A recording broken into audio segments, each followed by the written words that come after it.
Bonsoir à tous, je suis ravi de vous retrouver pour ce nouveau live startup. Ce soir, on a le plaisir d'accueillir Christian, cofondateur et dirigeant de la société Bigward, qui est actuellement en collecte sur la plateforme Épargne Occitanie. On a aussi le plaisir de vous accueillir pour le premier live de la plateforme Épargne Occitanie. Je vais laisser la main à Bastien qui va vous présenter la suite et moi je vous retrouve pour les questions-réponses. Bonjour.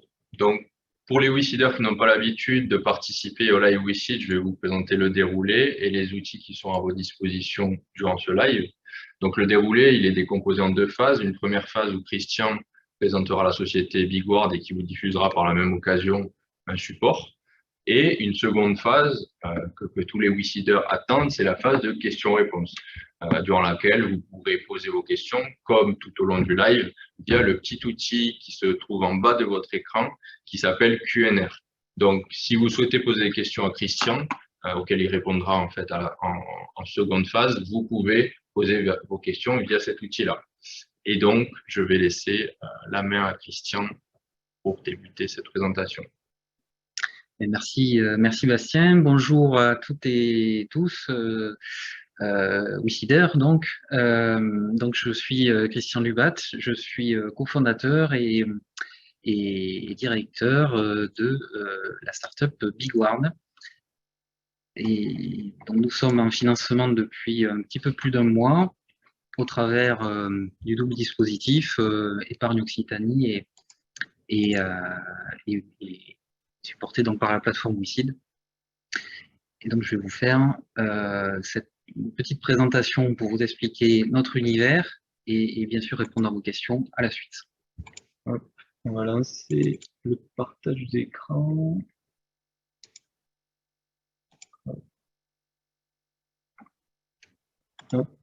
C'est bon. Hop. Merci. Donc cette question simple, est-ce que vous imaginez aujourd'hui un monde sans fruits et légumes?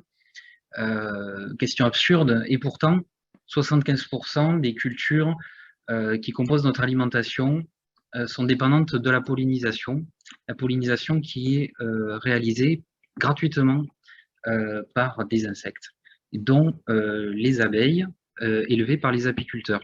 Mais collatéralement à cet état de fait, 35% aujourd'hui des abeilles donc élevées par les apiculteurs, donc malgré les efforts des apiculteurs, meurent chaque année. Donc aujourd'hui, on est dans une situation critique pour laquelle il faut agir de suite aujourd'hui, parce que ce qui est en jeu, c'est tout simplement notre indépendance alimentaire. Donc la bonne nouvelle, c'est que, j'espère que vous en faites partie, mais effectivement, il y a une prise de conscience sans précédent de tous les acteurs, à commencer par les consommateurs. 67% des consommateurs européens aujourd'hui disent acheter des produits qui sont meilleurs pour leur environnement. Et ensuite, tous les acteurs qui gèrent finalement nos paysages, à commencer par les agriculteurs, s'engagent de plus en plus dans des actions, on va dire, éco-friendly. Donc les agriculteurs, aujourd'hui, c'est 10% des exploitations européennes qui sont engagées dans une démarche labellisée responsable envers l'environnement. Donc ça représente quand même 1 million d'exploitations, et l'objectif de la communauté européenne, c'est de multiplier par 5 ce nombre à horizon 2030. Donc ça représente un marché qui est déjà très conséquent de ce point de vue, mais il y a également les entreprises qui gèrent des paysages, des implantations foncières, des zones de compensation. C'est 42 000 entreprises de taille intermédiaire ou grands groupes qui ont plusieurs sites à gérer, et aujourd'hui 100% d'entre elles ont une démarche RSE avec un volet environnemental, voire un volet biodiversité. Bien sûr, les pouvoirs publics, au travers des engagements zéro phyto depuis plusieurs années, du Green Deal européen, mais bien entendu également des plans de biodiversité à chaque échelle du territoire. Transversalement à ce qu'on vient de dire, aujourd'hui, au niveau européen, c'est 14 millions de ruches qui sont gérées par les apiculteurs et qui donc parfois vont se retrouver en production, donc sur des terrains agricoles, mais parfois également en valorisation sur des terrains d'entreprise ou agricoles ou pouvoir public. Donc, il y a juste effectivement un petit grain de sable dans le rouage, c'est qu'on a un déficit de preuves qui est structurel en termes de biodiversité, puisqu'aujourd'hui, tout est fondé sur du déclaratif de l'intention, des audits, bien sûr, qui viennent sanctionner ce déclaratif, mais qui sont ponctuels. Or, si on veut agir de façon impactante pour l'amélioration, le rééquilibrage ou la compensation en termes de biodiversité, eh bien, il faut avoir des mesures en continu sur toute l'année, dans le temps et dans l'espace. Donc, il faudrait imaginer arriver à faire des prélèvements comme ce monsieur, mais en continu, et c'est humainement évidemment pas faisable. Donc, on peut imaginer une solution avec des drones qui viennent faire des prélèvements, des collectes. Bon, c'est un peu Hitchcockien comme vision, et pourtant, ce drone, en fait, il existe depuis 80 millions d'années, et ça s'appelle l'abeille. Donc, effectivement, partant de sa ruche, l'abeille, elle va chercher de l'eau, du nectar, du pollen, dans son environnement, en moyenne à 3 km, et parfois un petit peu plus loin, et va le ramener finalement à la ruche. Donc, au passage, elle réalise d'ailleurs le service de pollinisation, encore une fois gratuitement. Ben là, notre idée, c'est donc d'arriver finalement, grâce à Bigward, à avoir une première solution qui est poussée, c'est-à-dire motorisée par l'intelligence artificielle pour monitorer les ruches de façon à obtenir la biosurveillance de l'environnement. Donc biosurveillance, c'est-à-dire avoir finalement la mesure de cet environnement au travers d'un organisme vivant qu'est l'abeille. Alors, notre approche, c'est une approche à 360 degrés, donc multicapteurs, qui vont se positionner sur la ruche, parce que c'est l'endroit où reviennent les abeilles. Donc je dis approche à 360 degrés, parce qu'une seule mesure physique ne saurait en aucun cas permettre de caractériser la grande problématique que rencontrent les abeilles. Sinon, ça serait réglé depuis un bon moment, et on ne serait pas face à des effondrements de colonies et à des taux de mortalité de 35%. Donc aujourd'hui, ce qu'on est capable de faire, c'est positionner des capteurs de poids sur des ruches existantes pour mesurer le rendement de butinage, de mesurer avec des capteurs internes à ces ruches témoins la température, l'hygrométrie, qui va nous permettre d'évaluer l'élevage de la reine, finalement, l'élevage des jeunes abeilles, mais également des informations de contexte qui sont fondamentaux pour arriver à comprendre quelque chose. Puisque les abeilles sont impactées par les phénomènes météo, il nous faut absolument avoir l'information de la pluie, du vent, de la température localisée au plus près des ruches. Et bien sûr, le rôle de l'apiculteur est fondamental, puisque c'est lui qui élève ces abeilles, c'est lui qui a des actes sanitaires et des actes d'élevage qui sont très importants, et il est important de les tracer, donc au travers d'un registre d'élevage. Ça, c'est la solution qu'on a déjà aujourd'hui, qu'on commercialise, et qui sert aux apiculteurs, mais qui sert également à la biosurveillance, puisque ça nous permet d'avoir un indicateur finalement d'activité de l'abeille relativement robuste. On continue à faire progresser cette solution avec notamment quelque chose qui est en voie de finalisation, on en reparlera tout à l'heure, c'est le comptage des butineuses sur la planche d'envol avec des technologies vidéo. Ça permet d'obtenir la mortalité journalière de la colonie et donc d'avoir une tendance sur les problèmes que peuvent rencontrer en mode flash, on va dire, donc une intoxication par exemple, une dépopulation sur cette ruche le jour même en fait. Donc là, on va pouvoir agir plus tôt, et on va pouvoir peut-être aussi raccorder une pratique avec cette problématique. On va aller encore plus loin avec notre projet en collaboration avec le CNRS c'est l'analyse du comportement des abeilles pour détecter des signaux faibles de dégradation de leur fonction cognitive, donc globalement de leur santé. Donc tous ces travaux, c'est des indicateurs de santé, et lorsqu'on va mixer effectivement l'indicateur d'activité plus l'indicateur de santé, on pourra obtenir un indicateur environnemental représentatif et robuste. Donc le bénéfice en temps réel de cette mesure de biodiversité, c'est le premier qu'on réalise déjà aujourd'hui, c'est le ciblage des périodes de disette.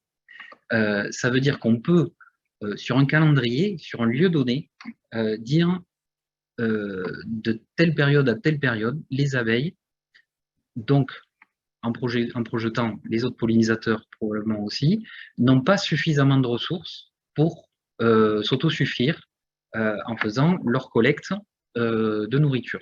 Donc ça veut dire que concrètement, pour les abeilles élevées, l'apiculteur va devoir nourrir.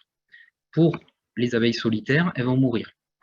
Donc aujourd'hui, cibler ces périodes de disette, c'est être certain de pouvoir placer des actions avec un impact maximum sur eh bien la santé, la vitalité, on va dire, de cette biodiversité des pollinisateurs. Et derrière, ça veut dire qu'on va pouvoir valoriser, bien sûr, des actions qui sont agronomiques à la base. On parle de couverts végétaux, on parle d'implantation d'arbres, de haies. Donc c'est de l'agroécologie, c'est de l'agroforesterie. Et surtout, on va pouvoir rentrer dans une démarche d'amélioration continue. Ça, c'est le vœu de tout le monde pour venir améliorer effectivement cette partie de biodiversité. Mais comment faire de l'amélioration continue si en fait on n'est pas capable de mesurer déjà le résultat, l'état de fait et le résultat postérieur à l'action. Donc toutes ces actions positives vont avoir vraiment de l'impact. Et donc, très clairement, puisque on est aligné avec la demande du consommateur, eh bien, pour les gens qui ont un service à vendre, ça sera un booster commercial. Donc, pour réaliser toute cette solution, aujourd'hui, je vous présente rapidement une partie de l'équipe. D'abord, les fondateurs. Donc, ce que je ne vous ai pas dit jusqu'à maintenant, c'est que moi, j'avais un pied un petit peu dans les deux mondes. Donc, je suis expert IoT de formation et d'expérience, mais je suis aussi fils d'apiculteur. Et donc, j'ai très rapidement, au début de ce projet, pu rentrer dans le quotidien en fait, des apiculteurs et les problématiques qu'ils rencontraient. Sylvain et David sont également des experts dans les systèmes embarqués, systèmes industriels. Ils ont permis de pousser cette première solution, de l'industrialiser et nous permettre d'être sur le warm-up en fait, de toute la solution Bigward. Donc, très rapidement, après la création de la société, on a commencé à recruter et tout de suite structurer une équipe de R&D parce que c'est fondamental, non pas seulement d'être positionné sur de l'innovation au sens, je dirais, sympathique du terme, mais c'est parce que réellement, il y a des gros verrous à faire sauter et un des challenges, c'est d'arriver à générer, grâce à de l'IA, cette convergence de données. Donc notre premier salarié de la société, c'est Emmanuel, qui est maintenant responsable d'une petite équipe de R&D et il est spécialiste dans ce domaine-là. Et plus récemment, en fin d'année dernière, nous avons rejoint Arthur et Antonio pour le développement commercial en France et à l'étranger. Donc depuis 2016, faisons un petit point, c'est plus de 4000 ruches connectées que Bigward a déployées sur deux marchés. Donc le premier marché historique, celui de l'apiculture, donc on a pu animer la France et l'Italie, mais pour lequel on a pu réaliser des POC, des preuves de concept, sur plus de 12 pays. Donc ça veut dire qu'on a validé le fait qu'on était prêt à aller sur l'export pour ce marché de l'apiculture. Et le marché de la biosurveillance est arrivé un petit peu plus tard parce qu'on avait besoin justement de franchir des caps au niveau du projet de recherche, au niveau de l'innovation. Et donc en 2020, on avait pour autant déjà une trentaine d'installations de biosurveillance en fixe sur tous nos personas clients de cette partie de ce segment de marché, donc des industriels, donc par exemple Vinci Autoroute dans le sud-est de la France, des coopératives agricoles, des viticulteurs, des arboriculteurs, des BE de biodiversité et également des pouvoirs publics. La ville de Nancy sur cette slide, mais évidemment Toulouse Métropole et le Sicoval et même la région Occitanie qui font partie de nos installations. Alors, est-ce qu'on est tout seul sur ce marché? Bien sûr que non, mais vous l'avez compris, il y a deux segments de marché, donc en réalité, il y a deux fronts de concurrence. Le premier, on va dire, donc c'est l'outil pour les apiculteurs. Donc là, on va se retrouver effectivement avec une concurrence de startups qui font de la ruche connectée. Donc le même sous-titre que l'on pourrait affecter à Bigua. La différence entre notre différenciation d'offres, c'est justement ce que je vous ai présenté au début, c'est cette approche à 360 degrés. C'est-à-dire on n'a pas voulu faire un capteur pour venir positionner la mesure de poids, par exemple, qui va être intéressante dans des périodes de mielée. On a voulu faire une solution qui permette à l'apiculteur d'avoir une vision complète. Depuis, effectivement, le suivi de la ponte de la reine, les suivis des mielés avec le poids, le contexte météo, la sécurisation des ruches et des appareils par GPS, le contexte d'élevage au travers de l'application, et notre R&D continue à alimenter cette offre-là, et ça nous positionne dans une offre qui est complètement différente de celle de nos concurrents. Pour la partie qualité environnementale, eh bien, on va retrouver des personnes qui font de la biosurveillance par l'abeille, qui viennent donc positionner des ruches sur des sites industriels dans des terrains de pouvoir public, donc pourquoi pas chez des agriculteurs, c'est aujourd'hui le cas également. Et donc, en fait, ces bureaux d'études, finalement, en écologie, vont utiliser l'abeille comme sentinelle de l'environnement, comme nous, mais en faisant des analyses biochimiques, soit des produits de la ruche, soit même des abeilles elles-mêmes, pour rechercher des polluants. Nous, on fait, vous l'avez compris, l'analyse du bol alimentaire en continu et en automatique, la santé des pollinisateurs en continu et en automatique, et on continue à converger, à progresser dans cette analyse, toujours en automatique, en continu. Donc finalement, effectivement, on est sur un segment concurrentiel puisqu'on utilise les mêmes termes. Mais dans la réalité, moi, je préfère voir qu'on est complémentaires et que l'on pourrait très bien avoir des offres communes et avoir donc une démarche de partenaire plus de concurrents. C'est ce qu'on a commencé à initier avec certains d'entre eux, donc par exemple Apilab, Apina. Alors pour aller sur ce marché, jusqu'à maintenant, on a participé, on a pénétré en fait la filière apicole. On a essayé de travailler à tous les niveaux avec les apiculteurs pour le premier segment de marché, et on a créé ces POC de qualité environnementale pour la partie biosurveillance.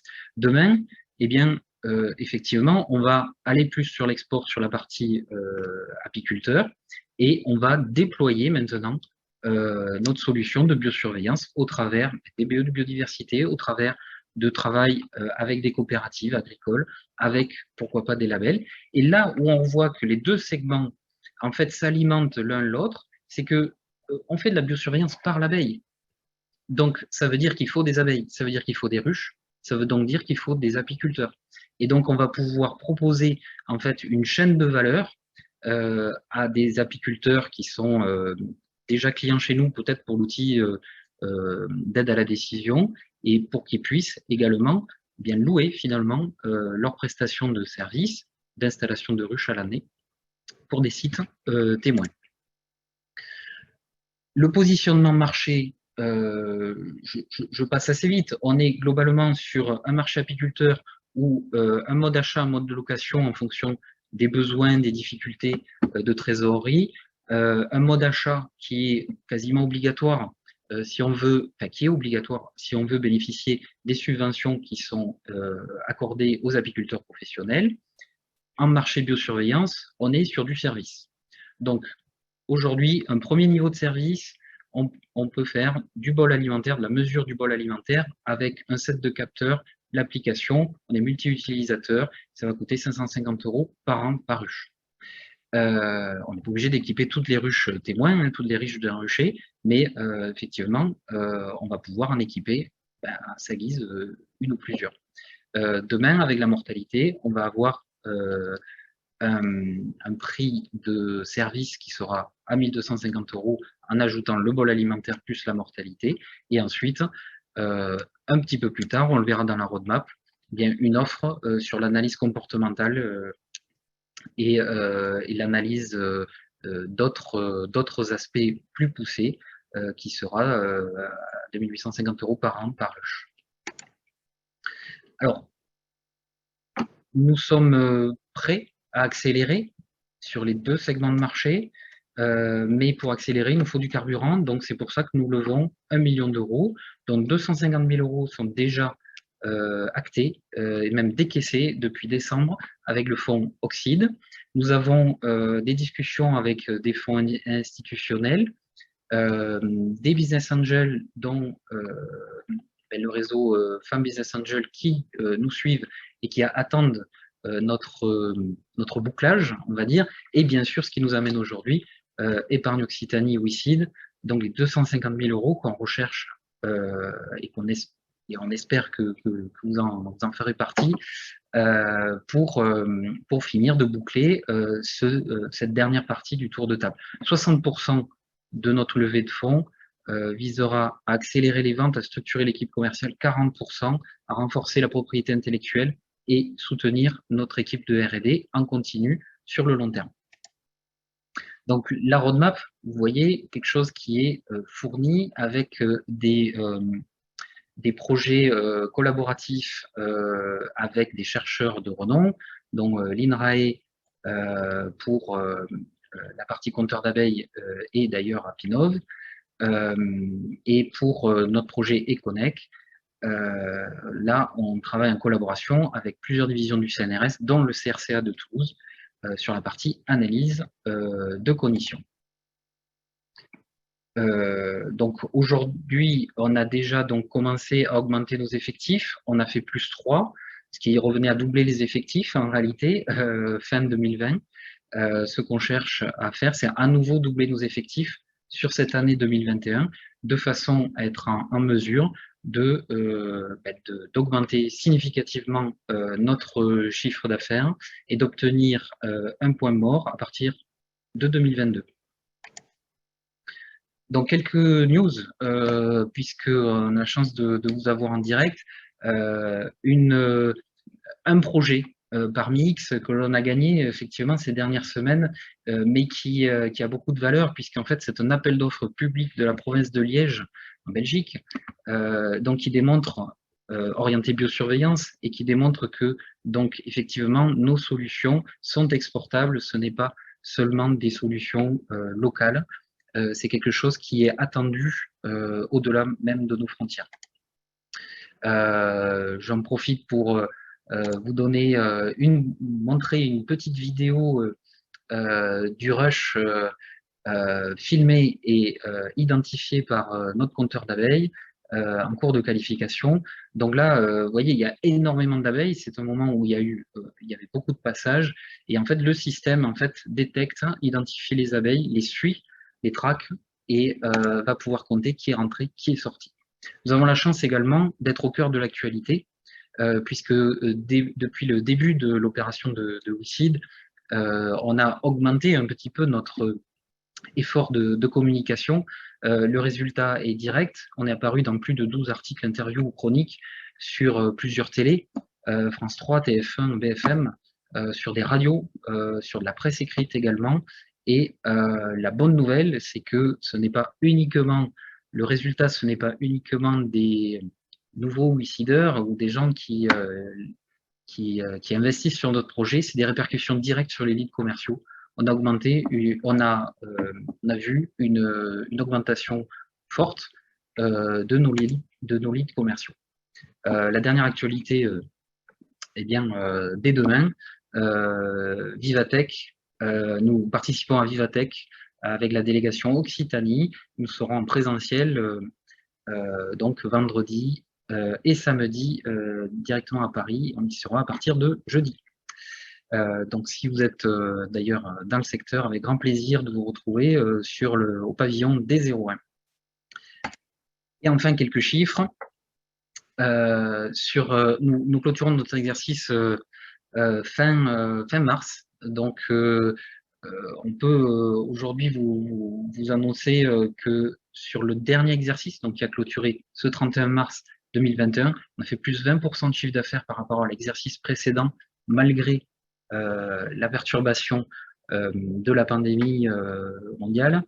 Un autre chiffre intéressant, c'est que d'avril à avril, donc avril 2021 par rapport à avril 2020, c'est plus 21% de chiffre d'affaires, malgré que ce soit le mois le plus important de l'année pour nous en termes de saisonnalité.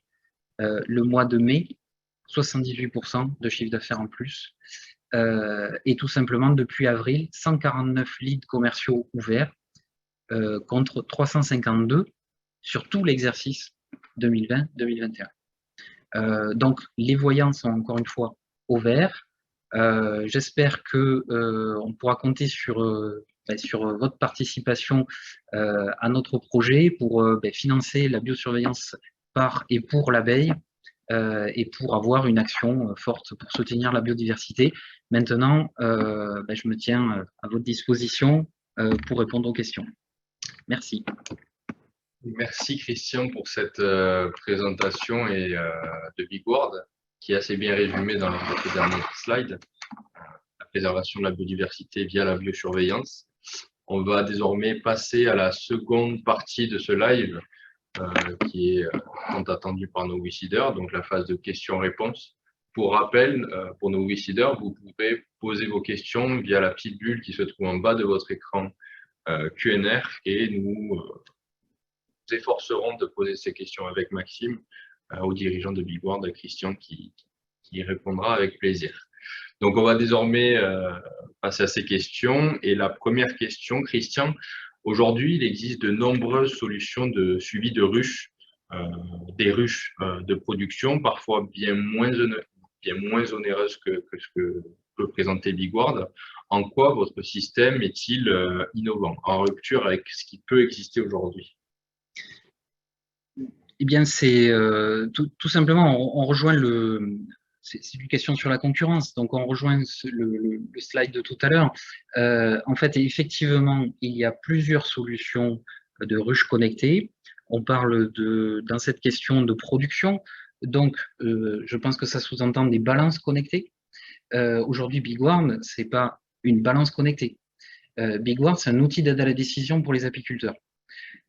Aujourd'hui, ou plutôt en janvier, je faisais une formation à une chambre d'agriculture avec l'ADA Occitanie et des apiculteurs qui se lançaient, et je leur montrais une courbe de poids qui montrait une prise de poids assez conséquente et puis après une décroissance, et je leur demandais qu'est-ce qu'ils devaient faire face à ça.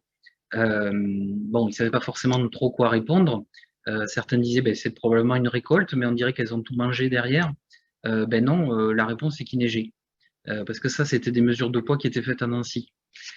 Donc en réalité, bon, bien sûr, l'exemple est poussé à l'extrême. L'apiculteur saura bien qu'il est dans une période où il neige. Mais ce que je veux dire, c'est qu'une source de données qui n'est pas contextualisée n'est pas robuste. Donc aujourd'hui, et ça c'est un fait scientifique, donc aujourd'hui le parti que l'on a pris, c'est de robustifier la donnée avec des fonctions supplémentaires. Donc aujourd'hui, on mesure le poids, c'est vrai, mais on en profite pour sécuriser les ruches par GPS contre le vol. On en profite pour mesurer la météo locale, de façon à expliquer pourquoi à un moment la dynamique de poids aurait été rompue ou pas. On en profite pour enregistrer le registre d'élevage en version numérique de l'apiculteur, de façon à ce qu'il puisse avoir un suivi réglementaire, mais également un suivi de retour d'expérience.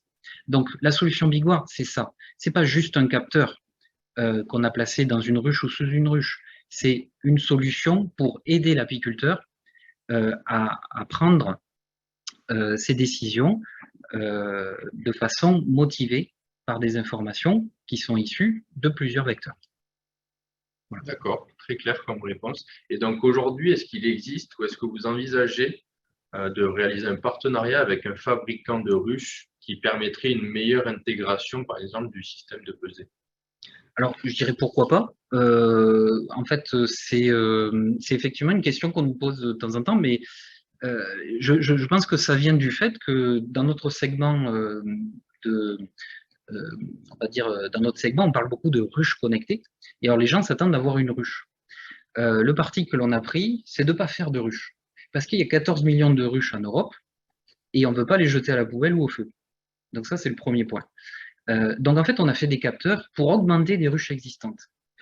Maintenant, rien n'empêche, effectivement, dans le futur, pourquoi pas, d'avoir sur des nouvelles ruches des logements particuliers, voire l'intégration de nos capteurs pour avoir, là, cette fois-ci, des ruches neuves qui soient équipées de systèmes Bigor.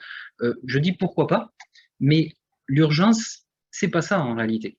L'urgence aujourd'hui, c'est d'équiper les ruches existantes et les différents types de ruches existantes.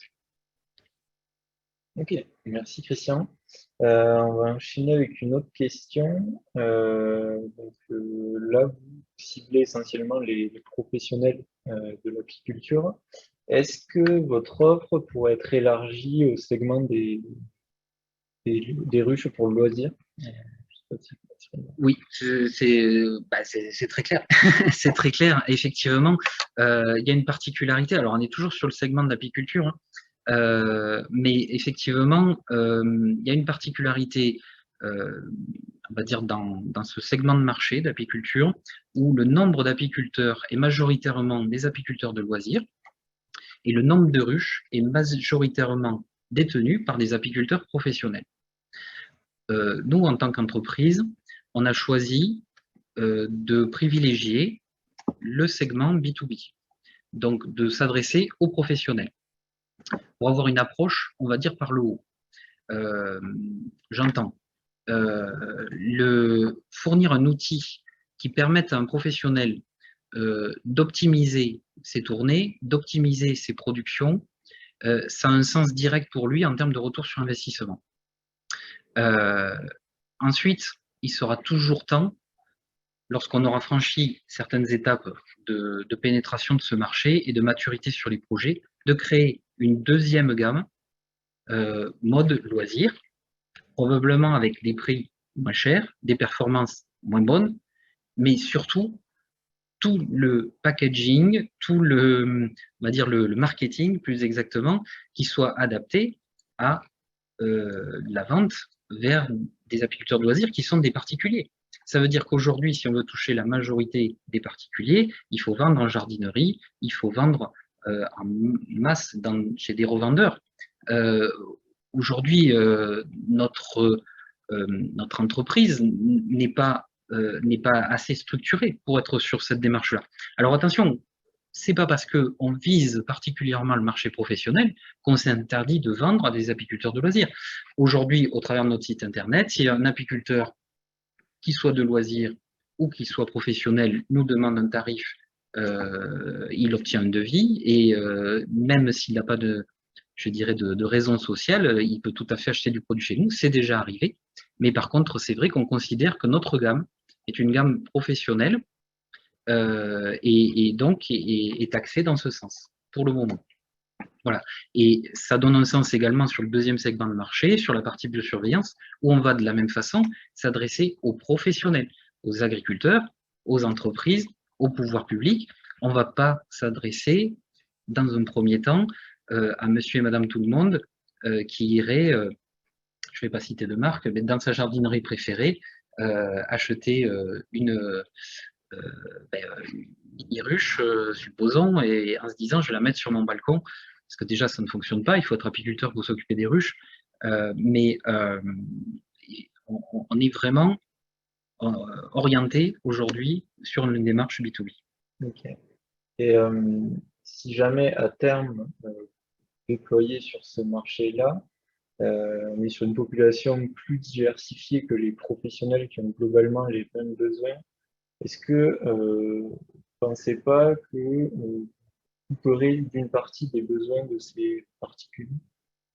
Non, alors je pense pas qu'on se coupe du besoin des particuliers parce qu'aujourd'hui, un apiculteur est un apiculteur, qu'il soit professionnel ou de loisir. La première des choses, c'est un éleveur. Donc, ce qu'il veut, c'est maintenir en vie et en bonne santé sa colonie d'abeilles. Donc, c'est les mêmes besoins. Après, c'est pas forcément le même temps disponible, c'est pas les mêmes capacités de projection dans l'environnement. Un apiculteur professionnel va pouvoir rayonner très facilement dans un rayon de 300 km, mais très facilement. C'est une contrainte, mais c'est son métier. Un apiculteur de loisir, il a probablement un autre métier, et donc il sera plus sur des ruchers sédentaires. Mais donc, en fait, on voit bien que en réalité, on dégrade le besoin lorsqu'on va vouloir aller vers le loisir. Donc, a priori, notre solution va être plutôt mieux disante que si on était parti, entre guillemets, par une approche, on va dire plaisir, et en se disant, bon, mais c'est pas grave si on n'a pas les performances. Nous, aujourd'hui, on veut les performances, et après, éventuellement, on ira chercher, proposer des choses qui sont peut-être plus adaptées à cette population d'apiculteurs de loisirs. D'accord, très clair. En quoi les investissements sur la R&D vers l'IA sont-ils nécessaires et est-ce que vous pouvez nous rappeler l'allocation des fonds de cette levée consacrée à la R&D? Oui, alors je vais commencer par ça, à la limite. Donc aujourd'hui, 40% de notre levée est destiné à soutenir la R&D. Que ça soit directement par les salaires en fait des collaborateurs, parce que c'est essentiellement, nos dépenses sont essentiellement des salaires, tout simplement, mais également sur la propriété intellectuelle. On prévoit de déposer 2 brevets au cours des 2-3 prochaines années qui sont en cours. Donc, on veut renforcer ces parties-là. Et donc, effectivement, si on s'inscrit dans la durée, ça représente 40% de notre levée. Alors, pourquoi c'est fondamental de travailler, de mettre cet effort financier et cet effort intellectuel de toute l'équipe, je vous assure, est pleinement motivée et s'engage personnellement, je dirais, dans cette démarche, parce que petite parenthèse, il n'y a pas beaucoup d'ingénieurs ou de docteurs en intelligence artificielle qui se retrouvent avec une vareuse de protection d'apiculture avec un PC sur le toit d'une ruche en train de faire les derniers réglages pour un prototype. Donc ça fait partie du charme, je dirais, mais probablement que certaines ne l'accepteraient pas finalement. C'est peut-être plus facile de travailler dans un bureau. Là, on a cet engagement de cette équipe, c'est assez fondamental. Pourquoi l'IA? On y revient là-dessus, parce qu'aujourd'hui, si on veut scaler, si on veut effectivement arriver à déployer notre solution largement, on ne parle pas d'un hobby, on parle vraiment de déployer sur 2 verticales que sont les outils d'aide à la décision pour les apiculteurs, la partie biosurveillance sur 3 types de clients différents et complémentaires. Donc, si on veut arriver à monter en charge là-dessus, il y a un enjeu qui est colossal sur le traitement de la donnée en masse et la recherche de détection en fait de signaux faibles qui vont permettre de soit effectivement robustifier la partie biosurveillance, soit déclencher des alertes pour l'apiculteur de façon à ce qu'il soit au courant qu'effectivement quelque chose d'anormal est en train de se passer, que ce soit positif ou négatif. Et aujourd'hui, l'enjeu est ici, enfin, ou demain, comme on veut, mais la masse de données récoltées va faire qu'à un moment, sans l'aide en fait du traitement automatique, eh bien, on ne peut pas arriver à traiter ces données. Donc, il n'y a que 2 solutions. Soit finalement, on se met en retrait et on dit, eh bien, je vais faire une mesure de temps en temps et je passe à côté de tous les problèmes et on reste avec des problématiques qui sont fortes. Soit on dit, ben, je prends effectivement la capacité qu'ont la technologie, les capteurs, de pouvoir avoir des mesures qui sont faites par exemple toutes les heures, transmises une fois par jour, et de pouvoir retravailler ça pour en tirer un indicateur qui soit plus robuste. Donc en fait, l'enjeu, il est très clairement ici. Et d'ailleurs, tous nos collaborateurs chercheurs sont engagés dans ces démarches-là. Ce n'est pas un hasard. Ok, merci Christian. On va poursuivre avec une question de Cédric à laquelle je vais répondre directement puisqu'elle s'adresse plutôt à WeSeed. Pour 1 000 € versés, quel montant est prélevé par WeSeed? Quelle part revient à Bigward? Donc sur tous les investissements en actions, c'est le même modèle. Donc pour une souscription de 1 000 €, on va prendre notre exemple. Donc il y a 5,9% qui reste côté WeSeed, on va dire. Donc 0,9% de frais investisseurs et 5% au titre des frais de gestion. Donc si vous retirez cette partie-là, tout le reste revient est versé, est investi par la WeCap Bigward à Bigward. Donc sur 1 000 €, ça fait 941 €, si je ne me trompe pas. On va continuer avec une autre question. Est-ce que vous pouvez nous faire un état des lieux de vos avancées commerciales, c'est-à-dire un nombre de ruches installées, de clients, de chiffre d'affaires que vous avez réalisé à ce jour? Et ensuite, une deuxième question plutôt sur l'international. Donc, si vous pouvez faire la distinction France internationale et surtout, quelle est votre politique commerciale, on va dire, à l'international? Oui, alors, bon, commençons par les chiffres. Sur le dernier exercice clôturé, on est aux alentours de 210 000 € de chiffre d'affaires. On a donc plus de 4 000 ruches connectées. Je n'ai pas le chiffre exact à ce jour, mais du coup, c'est largement dépassé puisque les mois d'avril et de mai ont été très productifs. Donc, l'autre question, donc 4 000 ruches, plus de 400 clients également, l'ordre d'idée 400 clients, on va dire, et leur répartition du chiffre d'affaires par l'export par rapport à la France. Aujourd'hui, c'est de l'ordre de 15 à 18% du chiffre d'affaires qui est à l'export, donc essentiellement l'Italie et la Suisse. Les autres pays, pour le moment, c'était des preuves de concept, du moins sur l'exercice précédent.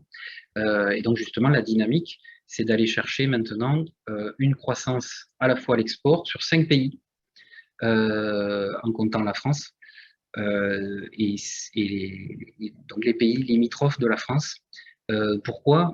Tout simplement pour ne pas faire exploser nos dépenses en déplacement, même si aujourd'hui les déplacements sont très réduits, ça sera pour bientôt, mais effectivement c'est structuré et on va continuer à se structurer pour attaquer ces 5 pays en animation commerciale, parce que ces 5 pays, donc France, Italie, Espagne, Portugal et un petit peu le nord de l'Europe, représentent 50% des apiculteurs professionnels en Europe.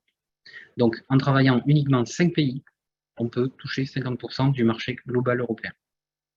Ce qui n'empêche pas d'être à l'écoute des opportunités, y compris sur d'autres continents, sur lesquels on a déjà fait des preuves de concept.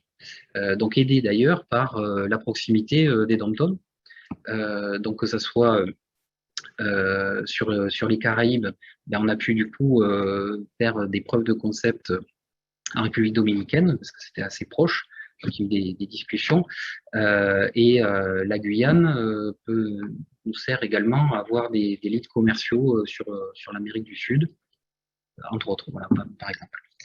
Restait une question, je crois. C'était toujours sur la stratégie commerciale, juste par rapport à la stratégie d'acquisition du marché. Est-ce que c'est uniquement de la vente en direct ou est-ce que vous passez par des distributeurs apicoles, par exemple? Alors aujourd'hui, c'est effectivement c'est quasiment 100% de la vente en direct. C'est pas forcément un souhait une volonté ferme de rester dans ce modèle-là. Je dirais au contraire, pour les pays qui vont s'éloigner de plus en plus de notre zone habituelle.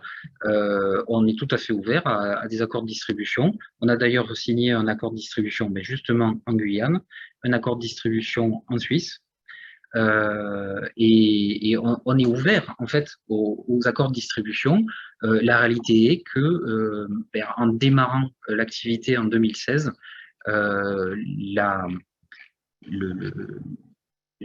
va dire la marge perdue proposée en rémunération aux distributeurs, nous freinait sur le démarrage en fait de notre activité. C'est pour ça qu'on a tout simplement choisi d'aller en direct sur les 2 segments de marché dont on a parlé. Et ma remarque est tout à fait vraie également pour la partie biosurveillance, puisqu'aujourd'hui on travaille en direct, mais on commence aussi à travailler avec des coopératives, puisque les agriculteurs sont souvent bien organisés autour de coopératives. Et donc là, il n'est pas question de battre la campagne en faisant du porte-à-porte. Si on a la possibilité d'avoir des accords, et on commence à en avoir, effectivement, au moins des discussions, on le fera avec grand plaisir. D'accord. Peut-être une question de Philippe. Ouais, vas-y. En façade, donc on a compris que vos produits allaient vraiment servir aux apiculteurs pour piloter leur production, suivre les ruchers, suivre les ruches. Il y a un deuxième business un peu plus caché, c'est le business de la data. Et donc, dans ce sens, en fait, on a une question de Philippe qui dit qu'il comprend l'utilité pour l'apiculteur de suivre le fonctionnement de son rucher. Mais à qui appartient la data qui est générée par la ruche? Et avec 4000 ruches qui produisent de la data, est-ce que vous avez identifié un marché pour cette data? Est-ce que c'est pris en compte dans votre modèle économique? Alors, c'est pas complètement pris en compte dans notre modèle économique, parce qu'on a voulu avoir une transparence et une honnêteté vis-à-vis de nos clients. Donc aujourd'hui, nos conditions, c'est que la data appartient aux clients qui payent en fait la prestation. Il peut,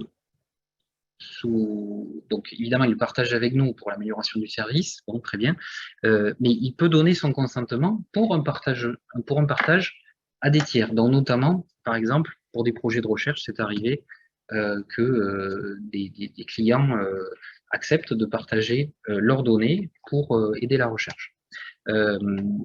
Donc le marché proprement dit de la data, c'est quelque chose qui est plus devant nous pour le moment. Et c'était important, avant qu'on s'y lance, finalement, d'avoir quelque chose à faire avec cette data. Parce que vendre de la data pour vendre de la data, bon, ça ne sert pas à grand-chose, ma foi. Donc, en fait, il y a sur les 2 marchés, mais principalement sur la partie biosurveillance, il y a un intérêt de pouvoir élargir le cercle de partage. Ça se fera uniquement avec le consentement. Et s'il y a traitement effectivement de ces données, il y aura un modèle économique lié à cette partie-là. Aujourd'hui, même sur la partie biosurveillance, le premier niveau de biosurveillance que l'on propose, étant donné que les ruches butinent à 3 km, il faut avoir des ruches témoins qui sont sur vos terrains. Donc, ça veut dire que finalement, vous avez des ruches qui vous appartiennent peut-être pas parce que vous avez loué la prestation ou parce que vous avez demandé à un apiculteur de positionner des ruches à cet endroit. Vous prenez le service de collecte des données, les données vous appartiennent, vous pouvez déjà commencer à travailler effectivement sur votre zone de chalandise, votre zone pas de chalandise, votre zone de travail, en fait, de pratique culturelle. Demain, effectivement, lorsqu'on va commencer à avoir du quadrillage, on pourrait très bien imaginer qu'il y ait des partages de données, qu'il y ait des croisements de données, mais ça, c'est un modèle économique qui est encore à déterminer en fonction des résultats aussi qu'on obtient sur les traitements. Ok. On a une question de Cédric là, qui vient d'arriver sur ce thème-là. Un accord pour avoir une part lors de la valorisation de la data, donc une partie pour l'apiculteur, une partie pour l'histoire. Est-ce que c'est envisageable aussi ce modèle?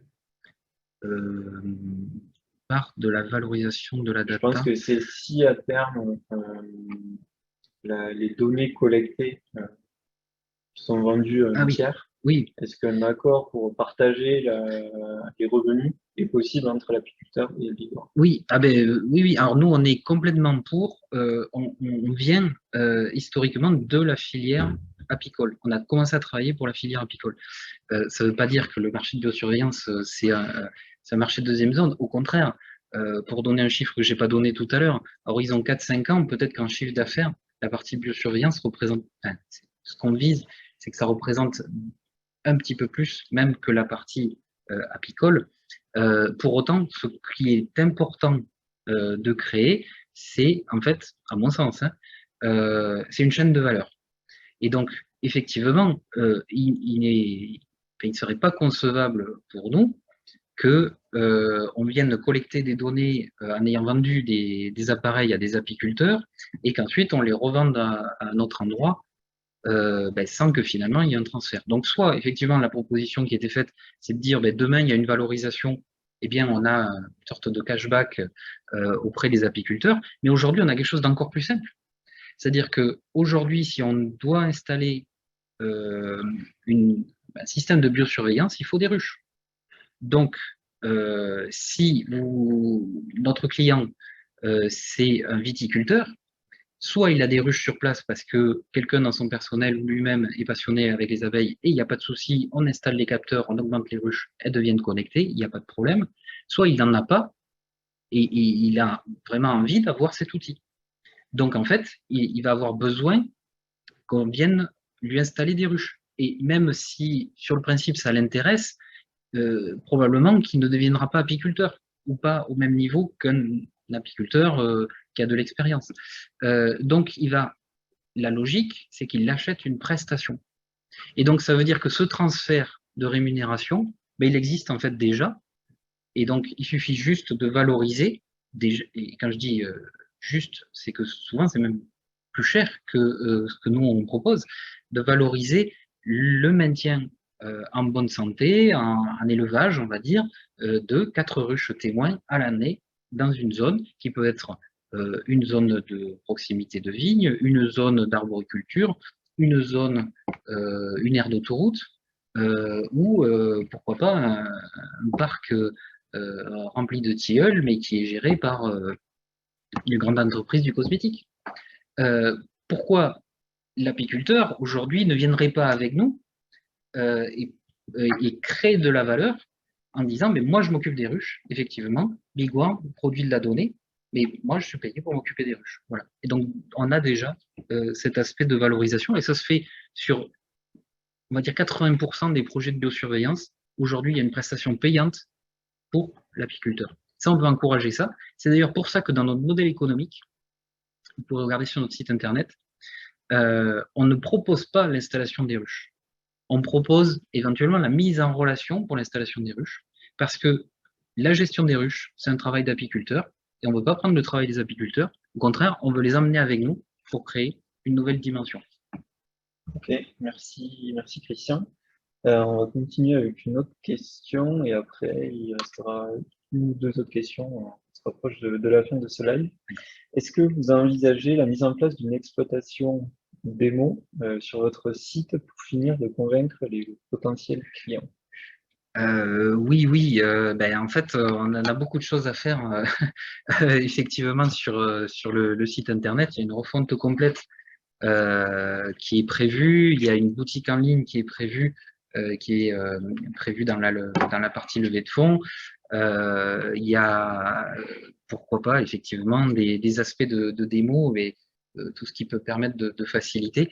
En fait, c'était un choix historique, mais on a franchi les étapes tellement vite. Et puis là, vous avez vu sur les chiffres, effectivement, on est un petit peu sous la pression de la demande ces derniers mois. Donc, des fois, on cale un petit peu. Donc, c'est pour ça justement qu'il faut qu'on accélère et qu'on puisse recruter.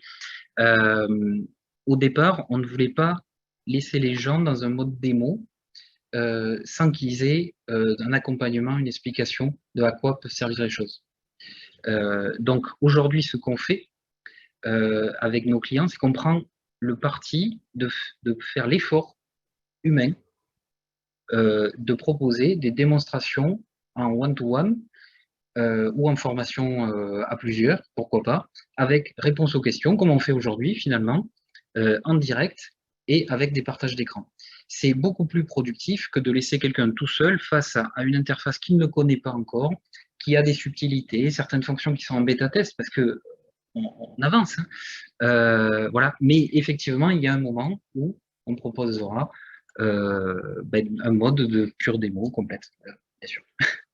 Voilà. Très bien, merci.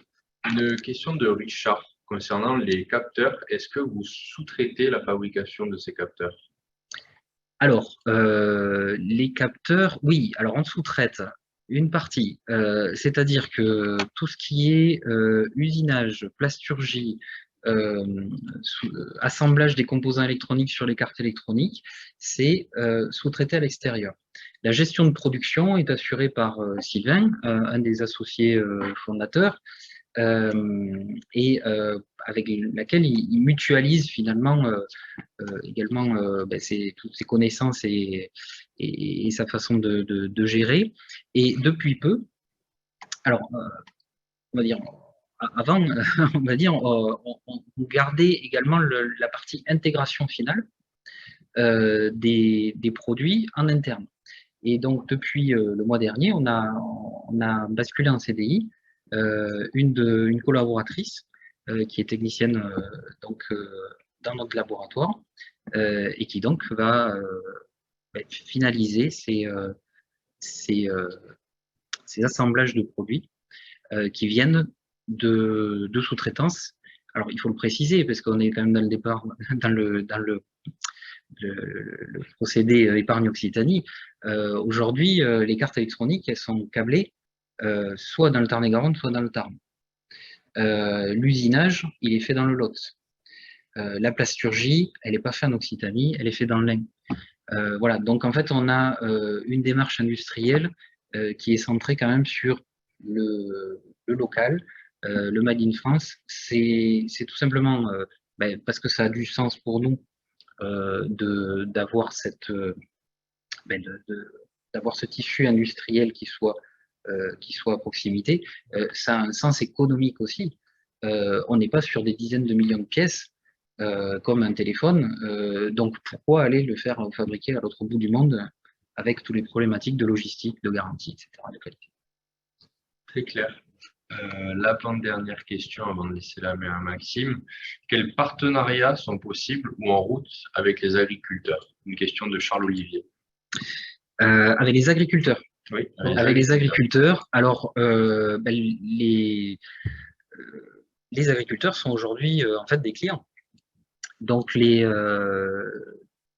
relation de partenariat, c'est finalement d'avoir ces ruches témoins qui vont leur permettre en fait d'être à la fois un guide pour leur pratique d'agroécologie, également une justification de façon à renforcer la visibilité qu'ils peuvent apporter à leur démarche d'amélioration continue et à valoriser derrière des labels. Donc, je ne sais pas si on peut appeler ça partenariat parce que c'est plutôt une relation client finalement de client de fournisseur. Pour autant, on essaye de travailler avec eux également sur des aspects justement de normes finalement, parce que si l'idée c'est si on arrive à effectivement pénétrer le marché comme on le vise et à être la référence de fourniture de données sur une vision abeille finalement de la biodiversité, et bien le pas à franchir pour que on rentre dans une notion de référentiel, voire même de normes, de façon à apporter cette donnée, n'est plus tellement loin. Donc, on commence déjà à travailler avec certains acteurs qui nous disent, ben voilà, moi j'aimerais bien qu'à terme, eh bien en fait tout votre procédé, les rapports que l'on va avoir, la façon dont on le fait, ben, soit finalement quelque chose d'un peu plus formalisé, voire de rentrer dans un référentiel. Peut-être un label, peut-être un support à des labels. C'est en discussion. Ok, merci Christian. On va poser la dernière question. question de Céline. Quelle stratégie de sortie semble aujourd'hui la plus réaliste? Est-ce que ça serait un fabricant de ruches, une société spécialisée dans l'aménagement du territoire? On pourrait imaginer plusieurs types de sociétés qui seraient intéressées pour acheter la société ou une partie. Oui, en fait, on a trois stratégies de sortie imaginables. La première, donc comme je vous ai dit, dans notre business plan actuel, à horizon 5 ans, le chiffre d'affaires, la majorité du chiffre d'affaires, donc plus de 50%, c'est pas plus 90, mais plus de 50% sera généré par la partie biosurveillance. Donc, on pourrait imaginer que effectivement un acteur de l'environnement, de la gestion environnementale, puisse être intéressé pour tout simplement acquérir justement un outil, un jeu de connaissances et une implantation qui sera forcément diffusée sur tout le territoire, comme on a aujourd'hui pour les apiculteurs. Bien sûr, on continue à déployer, comme je l'ai dit tout à l'heure, notamment à l'export, la solution d'outils d'aide à la décision pour les apiculteurs. Aujourd'hui, avec 4000 ruches connectées, on n'est pas un petit acteur au niveau européen, déjà de la ruche connectée pour les apiculteurs. Donc demain, on peut considérer que effectivement, on atteint une taille critique qui puisse intéresser effectivement un gros acteur. Je ne pense pas forcément à un fabricant de ruches, mais un gros acteur de la filière apicole pour effectivement tout simplement rajouter à son arc la flèche de l'innovation et de la mesure qui est à marche forcée et est en train de rentrer dans les mœurs c'est plus que les mœurs, c'est dans les façons de travailler des apiculteurs. Donc, à horizon 5 ans, effectivement, on peut imaginer que ça soit vraiment le mode de fonctionnement standard, que quelqu'un qui n'a pas cette partie numérique, en fait, souhaiterait investir dans cette branche-là. Ça peut être assez large. Bien sûr, il y a une troisième voie aussi, en tant que fondateur, que cofondateur de la société, c'est quelque chose qui me séduirait aussi, que finalement l'entreprise ait les capacités, avec toute son équipe, finalement, de se structurer et de faire un rachat de cette opération de WeSeed par les salariés, puisque vous l'avez compris, c'est une aventure humaine. C'est des gens qui ont décidé d'appliquer leur savoir, leur connaissance en termes de technologie. Ils auraient pu le faire pour des avions, et c'est pas sale de faire des avions, c'est très bien. Ils auraient pu le faire pour des voitures. C'est un certain confort pour dire l'intellectuel ou l'ingénieur, encore une fois le docteur, d'aller travailler pour des morceaux d'un grand système tenu par un grand groupe. Là, s'engager effectivement dans cette démarche de faire de l'innovation pour l'environnement, pour les apiculteurs, pour les agriculteurs, je pense que c'est quelque chose qui anime en fait cette équipe. Et donc, si effectivement, à l'issue des 5 ans, on n'a pas forcément d'autres offres exceptionnelles concurrentielles, je pense que le rachat par les cofondateurs et les associés pour créer un pool global est une possibilité qui sera assez séduisante aussi. Super, merci Christian. Je ne sais pas si vous avez un dernier mot à Eh bien, merci déjà effectivement à toutes les personnes qui nous ont suivis jusqu'à maintenant, qui ont écouté cette présentation, qui ont posé ces questions qui étaient toutes effectivement pertinentes. Donc, je me dis que la fiche projet donne déjà beaucoup d'informations puisque c'était le socle de départ de ces questions. J'espère que les réponses vous auront convaincu et surtout que vous allez nous rejoindre dans cette aventure. On a besoin de vous aujourd'hui. On a besoin effectivement de passer à un horizon assez rapide. Donc la campagne, c'est jusqu'au 31 juillet.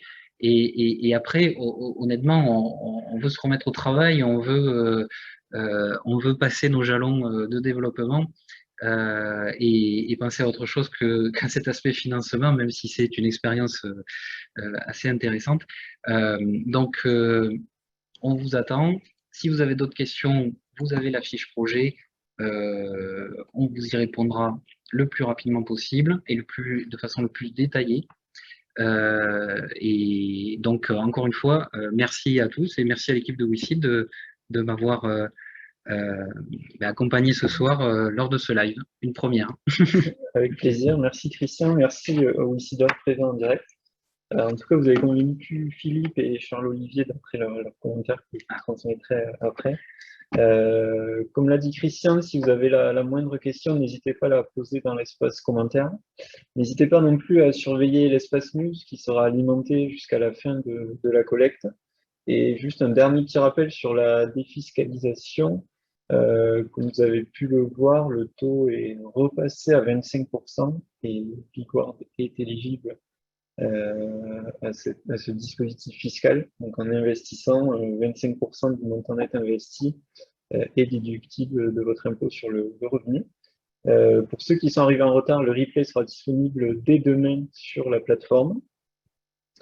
Et voilà, et on se retrouve une prochaine fois pour un nouveau live sur la plateforme. Merci à tous et bonne soirée. Merci.